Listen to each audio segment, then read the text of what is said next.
இன்றைக்கி காலையில் 6 மணிக்கே எந்திரிச்சாச்சு. இன்னும் செத்த நேரம் தூங்கியிருக்கலாம். ஆனால் இன்றைக்கி ஃப்ரைடே, வெளியே வீட்டு வாசலில் கோலம் போடணும் இல்லையா, அதனால் மூஞ்செல்லாம் கழுவிட்டு லைட்டாக ஃப்ரெஷ்அப் ஆகிட்டு நம்ம வேலையை பார்க்க கிளம்பியாச்சு.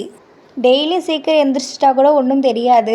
ஆனால் வாரத்தில் செவ்வாய் வெள்ளிக்கிழமை மட்டும் சீக்கிரம் எந்திரிக்கிறனால அந்த நாள் மட்டும் கண்ணு பார்க்க எரிச்சலாகவே இருக்குது. என்னானே தெரியல. இதுக்கு தான் சீக்கிரம் எந்திரிக்கணும்னு நினச்சி அலாரம்லாம் வைக்கிறது, ஆனால் எந்திரிக்க முடியாது. சரின்ட்டு வாசல்லாம் நல்லா கூட்டி விட்டு குப்பையெல்லாம் அள்ளி போட்டுட்டு தண்ணி தெளிச்சாச்சு. வாங்க இப்போ நம்ம கைவண்ணத்தை போய் பார்க்கலாம். எனக்கு அவ்வளோவாலாம் கோலம்லாம் போட தெரியாது. எனக்கு கோலம் போட தெரிஞ்சது 3 கோடு ஒன்று போட்டுட்டு இங்கிட்டும் அங்கிட்டும் ஒரு சுற்று ஒன்று போட்டுட்டு வாசலுக்கு நிலப்படிக்கு ஒரு கோலம், அடுத்து கீழே ஒரே ஒரு விளக்கு கோலம் மட்டும்தான் எனக்கு போட தெரியும். வருஷத்தில் எத்தனை செவ்வாய் வந்தாலும் சரி, எனக்கு தெரிஞ்சது அந்த ஒரே ஒரு விளக்கு கோலம். அது இல்லாமல் நான் இல்லை, நான் இல்லாமல் அது இல்லைன்ற மாதிரி தான் இருக்கும். நம்ம என்ன போட மாட்டோம் நான் சொல்கிறேன், எனக்கு வரமாட்டேங்குது, நான் என்ன பண்ணுறது? நமக்கெல்லாம் காலைல சீக்கிரம் எந்திரிக்கணுன்னே கடுப்பாக தான் இருக்கும்.